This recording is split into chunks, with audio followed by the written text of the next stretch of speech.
Hello and welcome to part 12 of the fantasy version walkthrough. In this episode we are going to obtain the priest key. So we can do that we need to go to Mist Temple first, and this is through Umber Castle from part 8 I believe in the storyline. So you just go west from the entrance and you keep going west until you find this other pathway. But on the way we're going to pick up a moonstone which we could have got earlier. There's obviously a Queen Key gate, which we're going to use the Queen Key to open, and south we go into the Catacombs first, and we fight this trainer with a Heatmore and our Durant. We progress in the way that is shown on the video. It's quite a complex map, but eventually you'll get the hang of it. You basically got to go from northwest to southeast, and you will eventually come across another cave, which we're about to do soon. But before we do, we're going to have to fight this other trainer who has the two versions of Raticate. It's just sort of down here, and here it is. The arrow won't be there on the final version. You're greeted by Roderick. We've arrived in Mist Temple. In version 1 it was indoors, but now in version 2 I've made this area an outdoor area, just so it makes more sense to be able to use the broomstick. You talk to this chap at the north, the leader, Jerry. He will basically talk to you and he will set you up on this thing called the Fight Club. And that's where you have to do 3 battles. Luckily not in a row, you can heal in between. After each battle, you've got to manually talk to Jerry to initiate the next one. So the first battle, you will fight the chap to the left, the arbitrary knight, but his name's Sean, and he's got all 3 of the Hitmons. So that one's fairly easy if you've got the right types. The second battle is against Jerry himself. I struggled with this guy a little bit, but I eventually managed to get through him by teaching Dragon Bulldoze. But unfortunately struggled again after that, even until this attempt where I managed to do it, and here is how. His lead is Foratras, so very easily dealt with a decent fire type. It does have an Ochre Berry, but I use Nasty Plot to get around that and OHKO it anyway. So down it goes. The next one is Quagsire. I think it's an unaware Quagsire, so you've really just got to have a grass type, or maybe you could go with a toxic combination. Even when you do use a grass type move on it, it does have the Rindo Berry, so it probably won't OHKO it on the first turn, but it almost definitely will the second time. It carries Earthquake, and I think Scald is also toxic as well. It's one of those annoying Quagsires you see in competitive if you've ever played Showdown or whatever else. Next up, it has a Mega Toxtricity. So just get a Pokemon with a ground type move. It's very, very strong, carries a strong Boom Burst, Overdrive, etc. The base form can be any of the 2 forms, but it goes to its Mega straight away. We use Bulldoze, so we managed to outspeed it and 2H KO it, which is just as well, because if we use a different move, we might have not done it. This next one's Malamar. If you have a Bug-type move on hand, that's very easy. Otherwise, it carries Contrary, and it can be very painful to deal with in that sense. It also carries a Focus Sash. It didn't manage to get us with a Psycho Cut. We do go for another Leech Life. We don't manage it that time either. It healed though, so it didn't move. We outspeed and knock it out with another Leech Life. So Malamar goes down. We go up another level for that. This next one's Buffalon, or Buffalant if you want. And we decided just to go for a sort of a good physical tank with Bird. Do not use a grass type move on it because it has Sap Sipper and it will hit really, really hard afterwards. So our approach was just to get the Hone Claws up. Eventually, another strategy is just to carry loads of healing items and just let all its recoil moves hit and hurt itself. It'll take a long time though if you want to do that, but if you can't get the damage on it, that's one approach you can take. We do get the damage on it using Steel Wing. We don't go to a Brave Bird because the recoil could hit us a bit too much, and it does carry Wild Charge, which is super effective against Bird. But we do just basically go ahead and heal when we get below about 150 HP. And otherwise we go for a Steel Wing, and the combination of the recoil moves and our attacks were enough to sort of get his HP down to a low enough number. I'm not sure who outspeeds who in this particular part of the battle, because it's just a load of Pokemon trying to get one up on each other. It's us, we outspeed Steel Wing, and it goes down. Next one's Superior. We decided to stick with Bird because its attack's already gone up by 2 stages, but this one is just so annoying because it keeps using Substitute. And we break the Substitute, but then it also has Leech Seed as well, which I think it uses on the next turn. So anytime you break the Substitute, it's just going to Leech Seed the 25% HP back up, or at least half of it in the turns in between. So this Pokemon is so annoying to deal with, even if you've got a Pokemon that can potentially OHKO it like Bird. Because all Bird has to do is wait for one single turn where it's not got a substitute and it'll be able to OHKO it. It also carries Glare as well, and on the turn we were going to get it, we get fully paralysed as well, which doesn't help. So this Pokemon is so irritating. As you can see, it takes Bird, which would just absolutely obliterate it. It takes several turns, and this takes up a majority of the time of the battle. It just keeps constantly using Sub. We keep going for the Brave Birds, and the Leech Seed is slowly sapping away. We're not too concerned because we've got a full restore in the bag, which we are about to use now. But it is incredibly irritating for that purpose. Its other move it carries is Leaf Storm, and it's also a contrary superior, so it's just going to get stronger and stronger when it uses that move. Once again, goes for the Sub. We just keep attacking and breaking the Sub, and in the hopes that eventually it'll use a move that's not Sub, and that our HP is high enough for it to work. We get paralysed, but this time we're not fully paralysed, and we finally knock it out cold, just like I said we would. So we managed to achieve that and beat Jerry. He's impressed with you, and then the third battle gives you a Toxtricity as well, so you can have your own Mega Toxtricity. The third fight is against Roderick. This is his, I think, third fight against him altogether in the game. It's his final one, might I mention. Doesn't lead with Steelix, but this time leads with a Chelgar. And we lead with nobody. No, we don't. We lead with Dog. Bug Buzz hits really hard, and we go for a Flamethrower, doesn't quite knock it out. So we know it's going to outspeed because it's in a Chelgar. So we decide to go instead for Bird. Who we send out uses another Bug Buzz, which does barely any damage to it because it's 4 times resistant. And we just go with the Hone Claws. I'm not sure why we went with Hone Claws. I think if so, the next one it sends out we can be quite good against. Or we thought it would heal. So that's why we went for that. But we went for the Steel Wing and knocked it out. I don't know why it would heal because it's the first one. I don't think they ever heal their first Pokemon. Kffagrigus next. It's pretty strong. It's got like a Mega Launcher, so it's got pretty high magic attack. We're sort of contemplating what to do. Steel Wing would be a bad idea because it resists steel, so we decided to go for Brave Bird and hit about 60%. It's going to outspeed us, so we consider that would not be a good idea, so we go with the heal, which is what we do. Water Pulse hits more than half, so we know at this point it's going to outspeed and knock us out. So instead we sort of go for Lily Pad because all of its moves are neutral or not very effective. And we've got super effective Giga Drain, which we use and knock it out with. So that is Kffagrigus down. And we get the XP for that. Sylveon, which was his lead from last time, is not his lead this time, but it is one of his Pokemon. We send out Bat for the super effective Cross Poison, which we use immediately. Doesn't quite get it. And it does get poisoned as well. Psyshock hits an absolute ton, and the poison gets dealt with. Cross Poison hits it to over half, doesn't knock it out, and this time it withdraws and sends out Steelix. This Steelix is the most powerful, and this is also a Mega, so we decide to switch to Lily Pad with its super effective Bubble Beam. It goes Mega and uses Rock Slide, hits a fairly decent amount. So I figure Bubble Beam, it gets determined and takes about 40% of its health off, goes for Stealth Rock. Another Bubble Beam. This Pokemon has very high defense, so I recommend using magic attacks rather than physical. After the third turn, we Bubble Beam it and it goes down. We're really good at tanking its Earthquakes. It's not that offensively powerful. Sylveon comes back and we send out Bat once again. We know that Bat's going to outspeed and Cross Poison is going to knock it out for sure. Stealth Rock does a fair amount, but not enough, and that's exactly what happens with Cross Poison, and Sylveon goes down. Next up, we have a Scavalier. Very easy if you've got a fire type, but it does carry the Ochre Berry once again.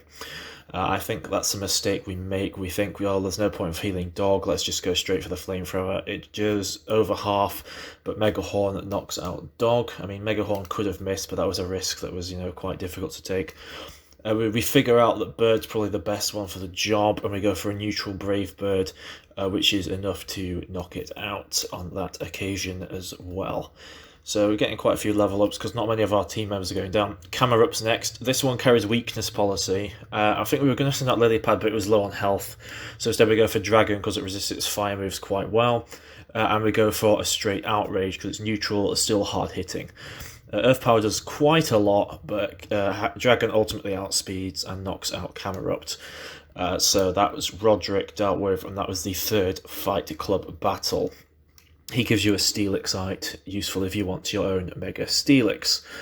Talk to Jerry once again. He will tell you to go and explore the sort of deep part of Mist Temple, where you can find the Dark Kffagrigus. I'm going to show you the way in a moment. This is, you go to the right, so you go south and right. That's a bit you didn't see on the footage. Fight this trainer with the two kinds of unpheasant.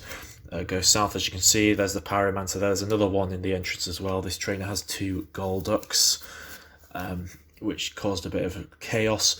There's two ways around it, but this was just one of the ways. It's very similar. I think both ways have the same trainers anyway. So you've got a trainer with a Delcatty and a Manectric. Continue south. If you continue south directly, you'll end up finding an item, which is the Solar Beam book. So if you're after that, that's where it's found. Go left or right. We decided to go left on this video. I've sorted out that arrow as well, if you saw that. You carry on down this way. This next trainer, this is a red herring. It's a room with a den in. If you're after that, but we're not in this part. And we're after this trainer who has a Girder and a Serena. We carry on down south this time, and in this room is the Kffagrigus, which we are going to fight. Same strategy as always with these dark Pokemon. Have your Haze user up front. We had Dog coincidentally front in the party as well, going for a straight Crunch.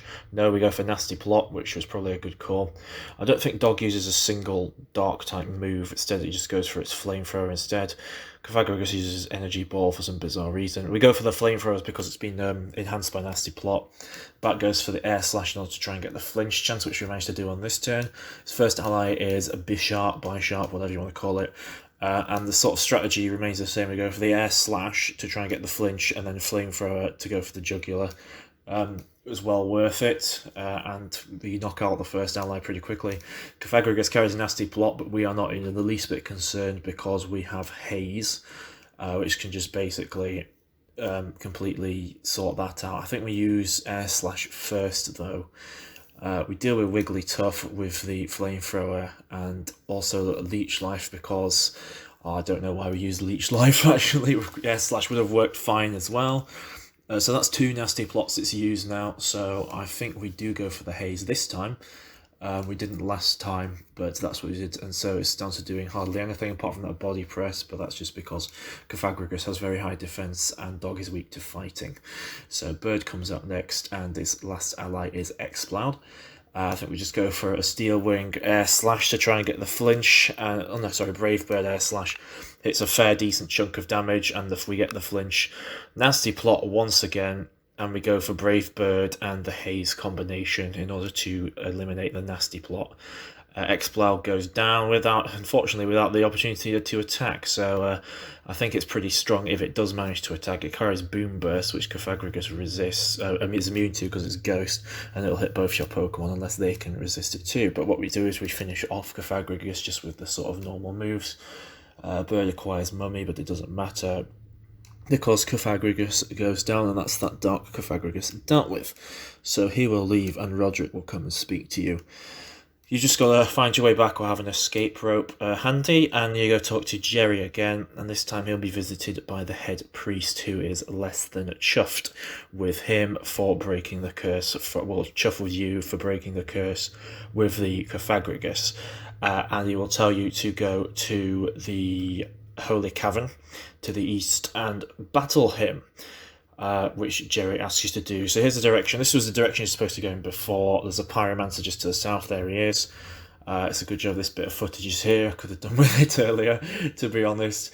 And this time we go east from that room and north from that one. You should see a trainer in the next room we're about to go in, who will fight you. And he has Plusle and Minun.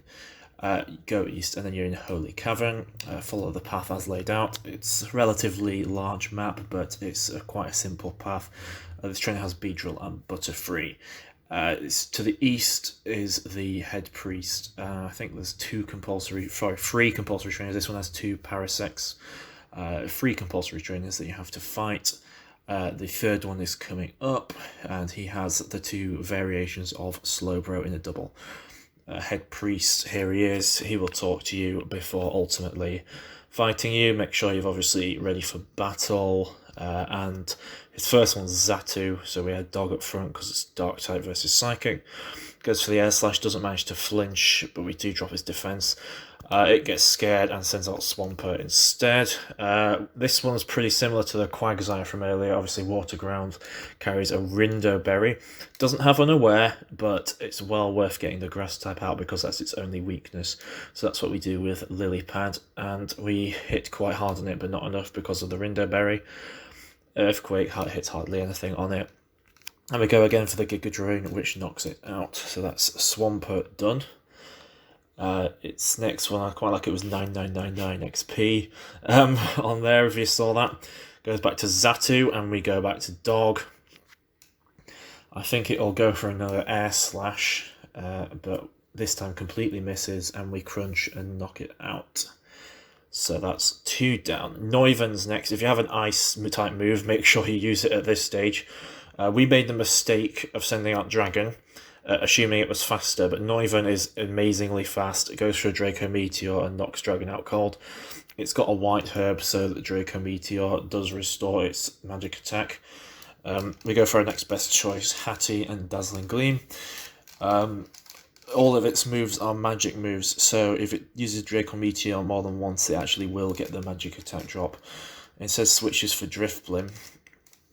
I think we could have sticked with Hattie, but I think it would have used a Ghost type move and knocked it out, so that's why we went for Bat.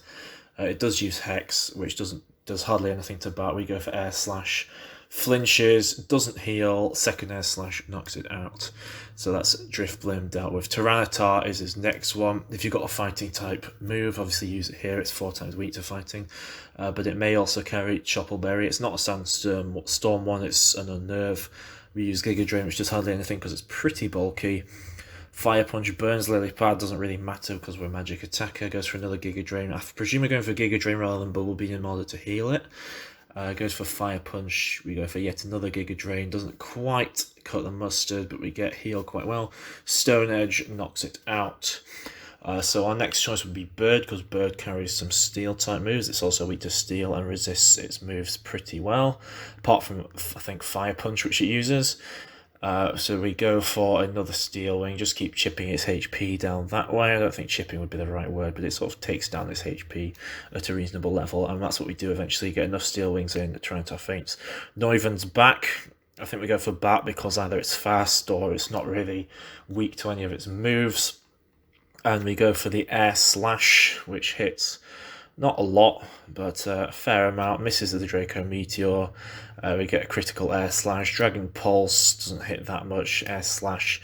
I think it goes for another Draco Meteor. Its magic attack is fairly low down now. So we go for Hattie again. Not really that worried about it. Air Slash gets the flinch, so we go for the heal just in case it might get a crit or whatever. It uses another move that we think that hits more than we thought it would. Instead it uses Flamethrower that does hardly anything. We use this opportunity to heal Bird up. Goes for another Air Slash. I think we're just ready to use Dazzling Gleam on it. Flamethrower does hardly anything, and Dazzling Gleam knocks out Neuven. So that is that one done, and I think we've just got one left. That's this Medicham. This Medicham is a Mega Medicham. So we're ready with the Psychic. It goes and uses Psycho Cut, nearly knocks out Hattie. uses Psychic, and I think we go and heal Hattie at this point. And hope it uses a less powerful move. Bullet Punch really hits it hard. We know if it uses Bullet Punch again, Hattie will just go down instantly, so we figure why not, let's just switch to Bird. Uses Bullet Punch, does barely anything, and we go for Brave Bird. Psycho Cut does barely a thing to Bird's tanky self, and Brave Bird knocks out the Mega Medicham, and that is the High Priest's last Pokemon, and he is finally dealt with. So he obviously will not be happy and give you but he will give you a Medichamite. He won't give you the key, but Roderick will basically pickpocket him, and he'll tell you to go back to Jerry, where you will be given the key. So that's what we'll do. We'll go back to Jerry, and he'll talk to you. He'll also talk to you about fort raids, which are a new thing for version 2, and I think they're pretty cool if they're working. But we've got the priest key. That is this part done. I'll see you next time for part 13. Thank you. Bye.